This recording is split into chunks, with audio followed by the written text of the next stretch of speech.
Well, hi, I want to welcome you again to our Bible Fellowship video series here on the YouTube channel as we work our way through our series here at Chilhowie Hills Baptist Church and looking again at the essentials of Christianity. We've been talking about the nature of God and we talked about the nature of humanity. And now we're going to get into a topic that I sometimes call man's favorite subject. That is the topic of sin. We're actually looking at the nature of sin. Why would I call the topic of sin man's favorite subject? Well, because we all do it. Sin is the idea of something that's very tempting, something that is used, the enemy deceives us into doing because it's covered with lies. It's all about deception. It's all about something that's going to bring us down.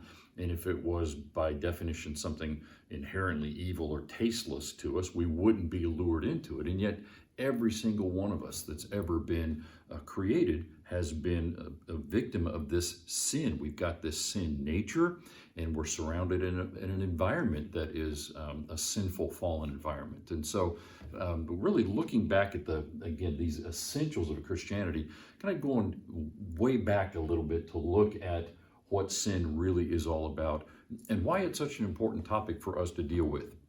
I'm going to look at, I've left some blanks here. I'm going to look at some results of why it's important for us to look at this. And I don't want you to think that, well, this is just a basic elementary lesson. This is nothing for me. I would caution anybody against that because that implies somehow that you've gotten victory over sin or that you have somehow learned how to achieve perfection. I haven't done that. No human being I know, nothing has ever been recorded in human history of anybody that's been able to get victory over that, obviously except for Jesus himself. And so this is something that's common to man.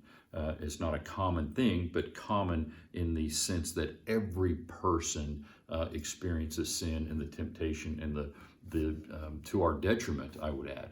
And so let's not overlook or dismiss this topic as something that's just too basic for us because we all need to be reminded. And again, I'll point some of these things out when we get to the end.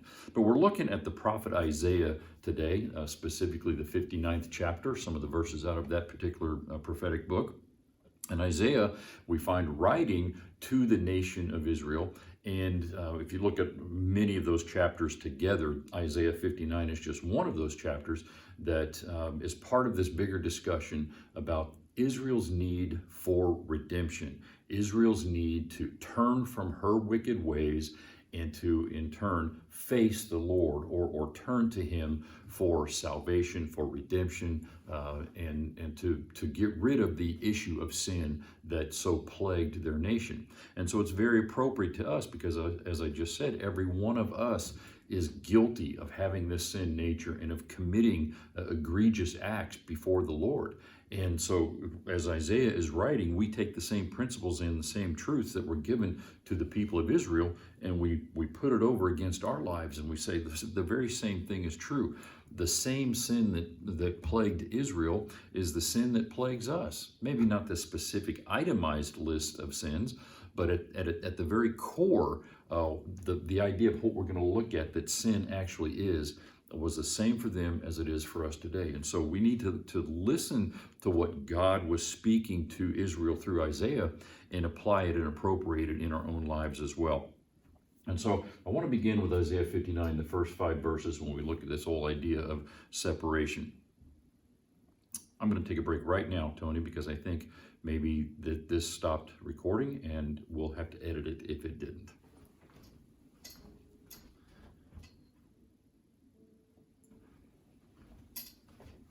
I apologize for that. It did not stop recording. So we'll just cut that out and then jump up to a new part. I want to start in Isaiah 59, 1 through 5, as we begin our reading and look at, again, some of these basics and what makes sin so horrific and dangerous for all of us.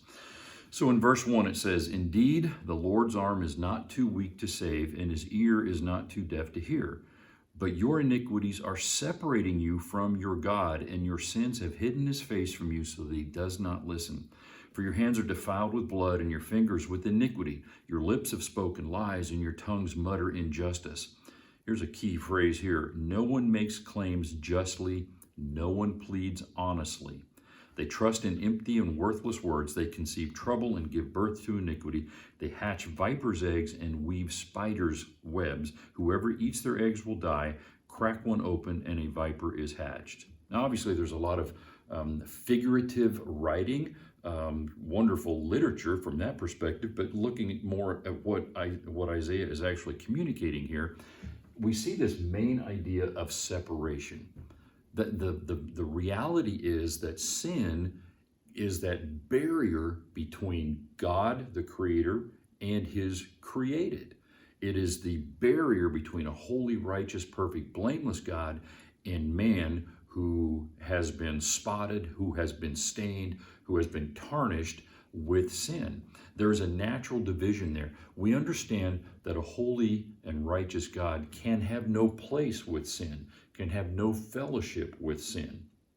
And when that, of course, we look back at the original sin, the fall of man, when Adam and Eve introduced sin into the world with their own wrong choice, then in turn, that part of that punishment was that sin nature handed down to everyone else that would be born after them.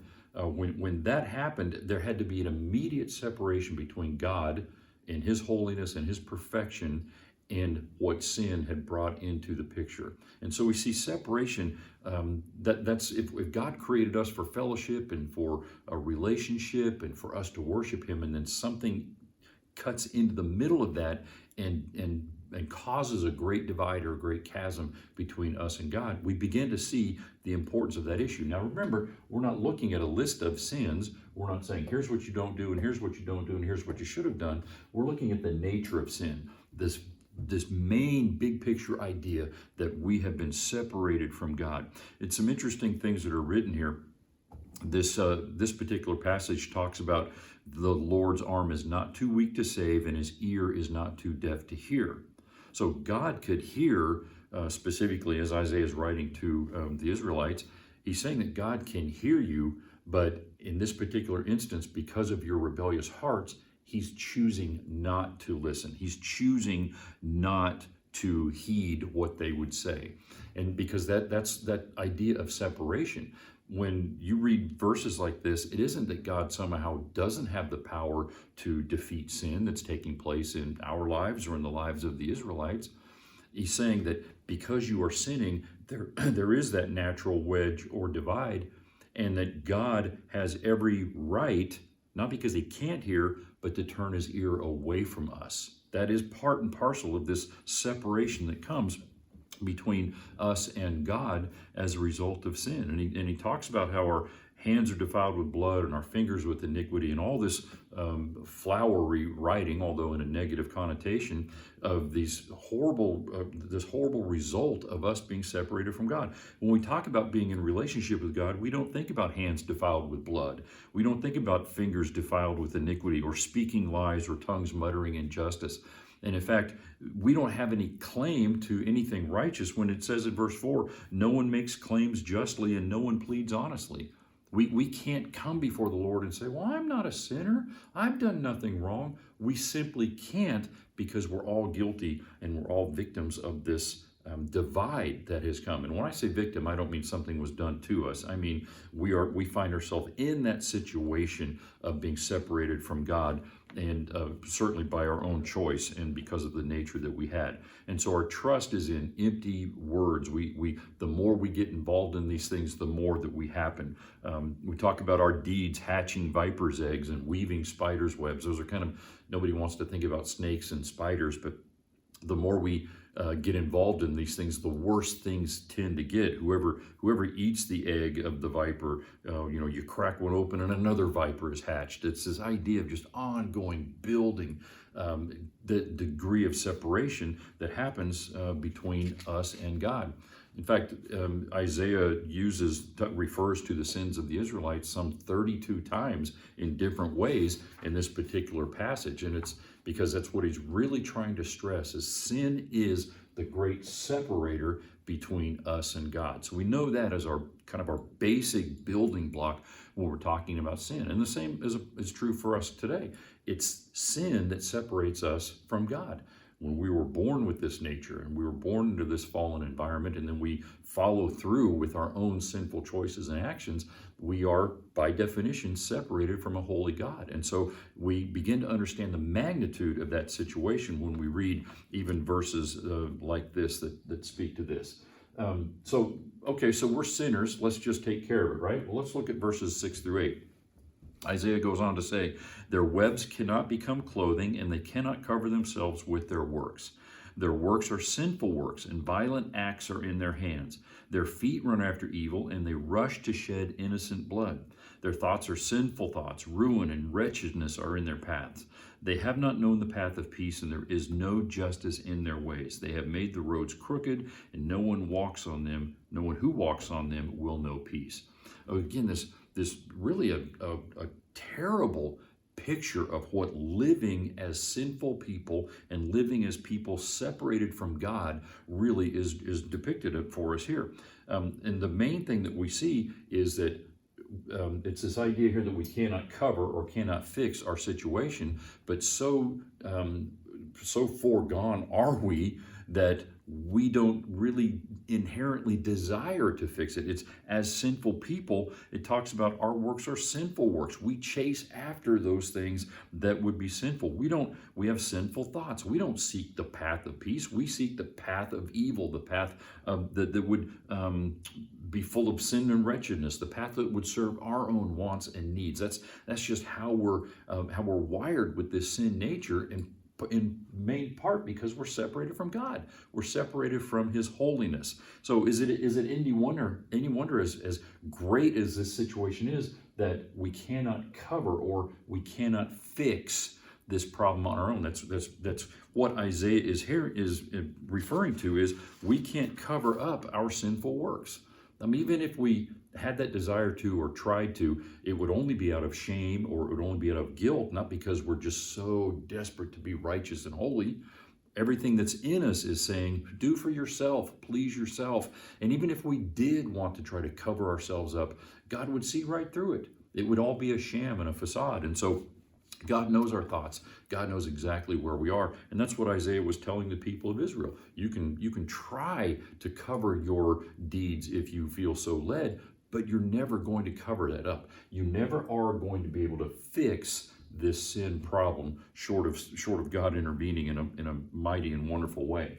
And so let's continue this. We've understand this separation. We understand that this is a problem that we cannot fix. So let's look a little bit more closely at the sin issue itself in verses 9 through 13. Isaiah goes on to say, therefore justice is far from us, and righteousness does not reach us. We hope for light, but there is darkness, for brightness, but we live in the night.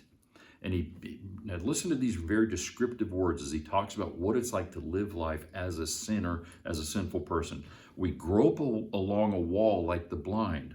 And can you picture that? If you can't see where you're going, you're kind of feeling your way down the wall, looking for protection and looking for guidance and trying to stay out of the way of obstacles. He said, we grope like those without eyes. We stumble at noon as though it were twilight. Again, that picture of the sun is bright and shining, and when the sun is bright at noon, we should be able to walk, but we stumble around as though it were twilight or as though it were dark. We're lost, and we're without hope and without any real sense of direction. And then he says, we are like the dead among those who are healthy. Again, what we should be picturing as people that are upright and strong and healthy and active are really like the dead, fallen and weak and feeble and useless and going nowhere. Again, these horrible descriptors that Isaiah is speaking here and writing to us about what it really is like to walk as a sinner. We are separated from God. We cannot fix this problem on our own. And we begin to see these pictures of how miserable life is as a person who is filled with sin.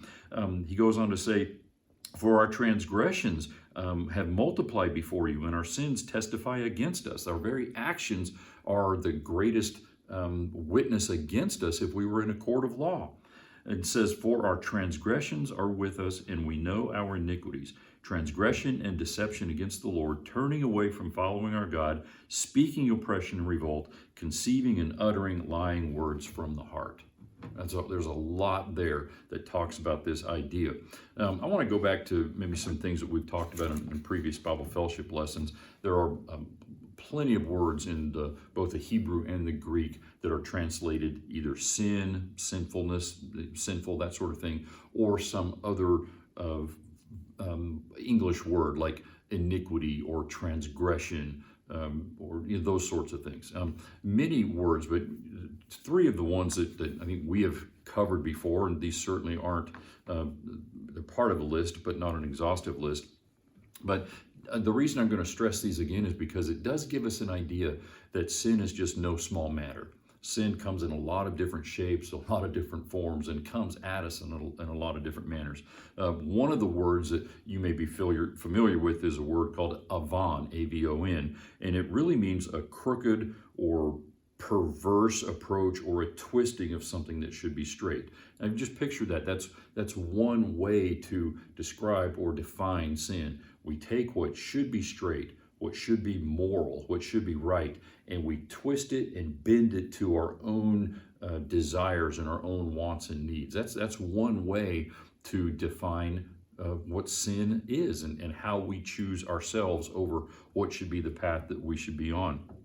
Another word that you may be familiar with from the Greek is hamartia, and that has the idea of missing the mark, of a goal has been set, and like in an illustration of an archer where you've got a target, you pull that bow back and you let that arrow go, and the arrow should be hitting the bullseye, but it always falls short. That's one way to picture sin. It's, even though we would want to be perfect, like if we ever did have that desire, we just inherently don't have that ability because of this separation, because we're in this situation that we cannot fix on our own. So we're going to fall short of perfection. We're going to fall short of what God wants us to do.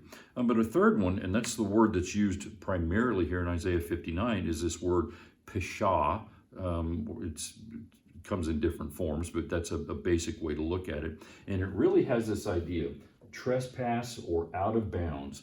In other words, there's boundaries here that you must stay in, and when we go outside of those boundaries, the implication is we know there's a no trespassing sign. We know where the limits are, and yet we willfully make choices to go outside of those borders. And so we can really refer to this as rebellion. Again, it's another nuance of sin, and this isn't, those three aren't the only ones that we see in the scriptures, but this nuance really does take us away from, as I mentioned earlier, that victim mentality. We're not, oh, the world is against me, or someone made me do it, or I'm going to blame the devil for my deeds, or I'm going to do as Adam did and said, Lord, if you didn't give me the woman, I wouldn't have eaten of the fruit.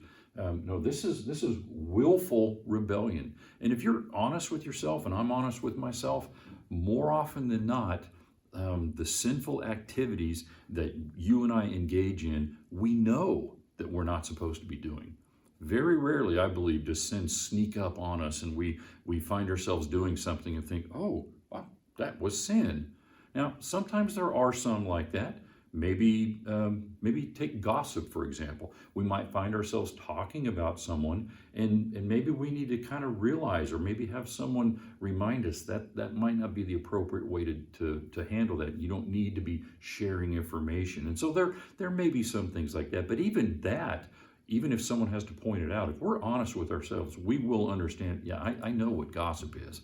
I shouldn't do that. But then when we think of all of the other sins, we know we shouldn't lose our temper. We know we shouldn't break traffic laws. We know we shouldn't steal things that don't belong to us. We know we shouldn't kill somebody out of anger, and all of the things that we know what those things are. And yet when we do them, more often than not, it's this idea of rebellion, this willful decision to choose what we want to choose. That's what is used primarily again here in Isaiah 59. It's Isaiah talking to the Israelites and saying, you're choosing to do this. And in essence, you're choosing that because you're separated and because you cannot fix it.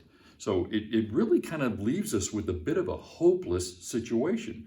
And we're thinking, well, what am I supposed to do about all this? If I'm just caught in this quagmire of evil living and chasing after things that are just good for me, and I'm separated by God or from God by this chasm, and you've already told me that I can't fix it, then what seems to be the case?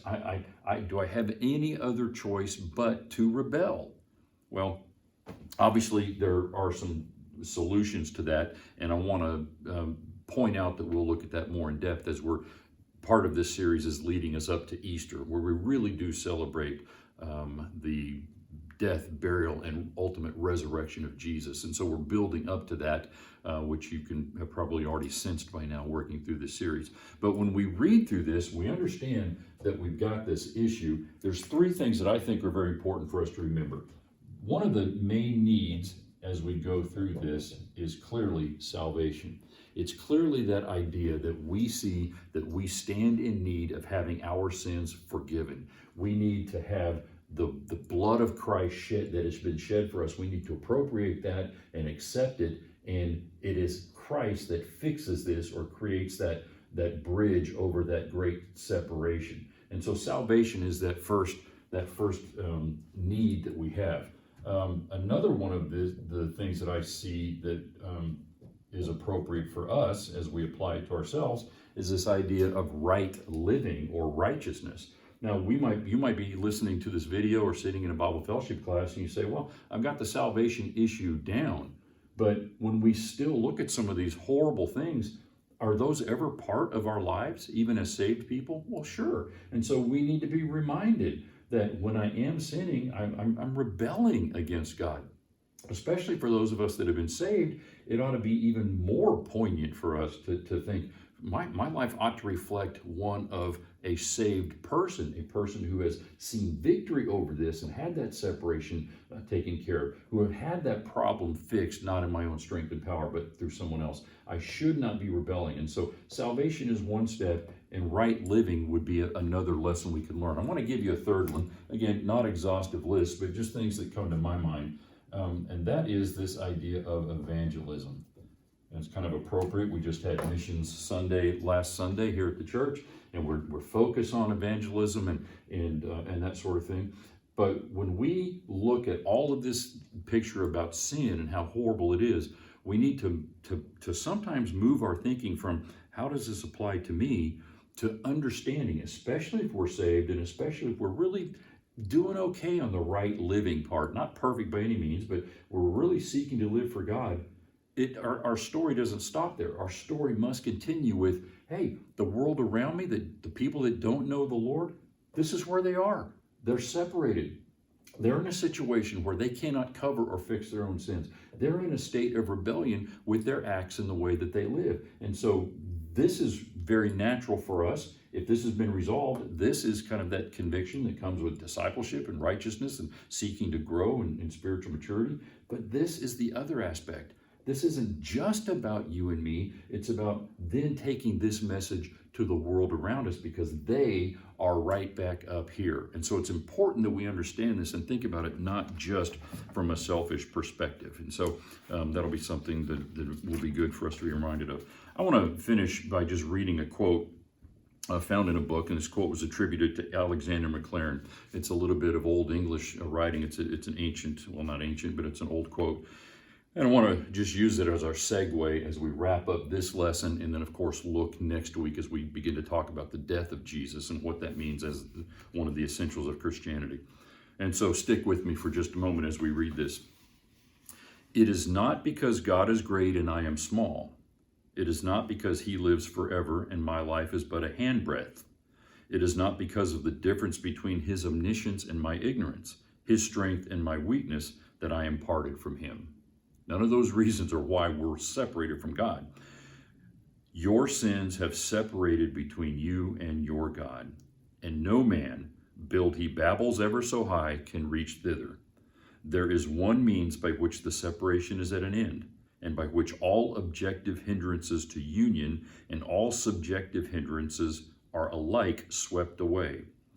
Christ has come, and in him the heavens have bended down to touch, and touching to bless this low earth, and man and God are at one once more. And so again, I'm just going to leave that there because I'm going to assume you obviously know where we're going with this series, that we address the sin issue and then we begin to look in subsequent lessons about the answer. But that's kind of a teaser, if you will, a way to kind of whet our appetite from this idea that, yes, as hopeless as this situation is, none of those other things about how great God is and how lowly we are, or how omniscient He is and how limited we are, those aren't the main things that separate us from Him. What separates us is our sin. And we need to understand that. We need to understand that separation cannot be fixed on our own, that it leads to a heart of rebellion. And so you may be listening to this and thinking, I'm in this category, I need salvation. Maybe I'm saved and I need to really step up how I live for Him.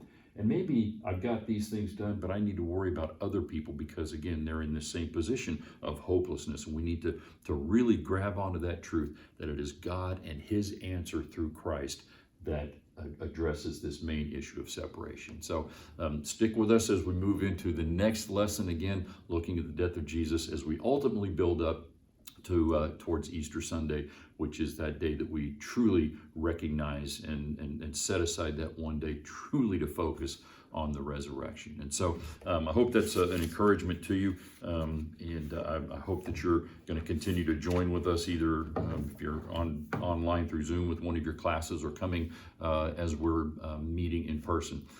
It's exciting to think that spring is in essence here. We have this Sunday coming up, then we have this Sunday is the 21st, and then we have the next Sunday, March 28th is Palm Sunday, and then the week after that, April 4th, is Easter Sunday. And so it is here. It is on us, and so I want to make sure that you are making plans to be with us. I'll tell you this over the next couple of weeks, but we won't have any Bible fellowship on Easter Sunday, April 4th. And so if your classes have started meeting or doing Zoom, there won't be anything done that day. As you're probably familiar, we'll have a service starting at 10 o'clock, not our normal 10:30 time. We've got some extra things added into our morning service, and so we want to make sure that you're aware. Of course, it will be live streamed like all of our services are, but man, if there was just any way you could come and join with us, there's still plenty of spacing in the worship center. You could come and worship with us on Easter Sunday, and you could be way up in a balcony, and you could be separated from other people. Again, we won't be doing any groups or classes that day, but I would just encourage you, if you are at all comfortable coming, you can come and wear your mask the whole time if you would choose, and that's fine. But we can do everything possible to make sure that you're separated and kind of come in and out. But if you could just come and worship with us, that would be absolutely incredible. But as I said before, certainly our Easter service will be live streamed, and you can take part in it that way as well. Good Friday service coming up on Friday, April 2nd. Same thing with that. Plenty of ways that we can be spaced, but that will be live streamed as well, so you can be connected then. But don't let Easter sneak up on you. A couple of weeks away, and we are in that day of celebration. And so I'm looking forward to it. I hope that you are looking forward to it as well. So continue to pray for one another. And we'll see you this Sunday morning, either in Bible Fellowship on campus or maybe in an online class. And if the option that you're using is to just watch our YouTube videos, then I'm thankful that you're doing that as well. So have a wonderful and blessed week, and we will see you soon. God bless.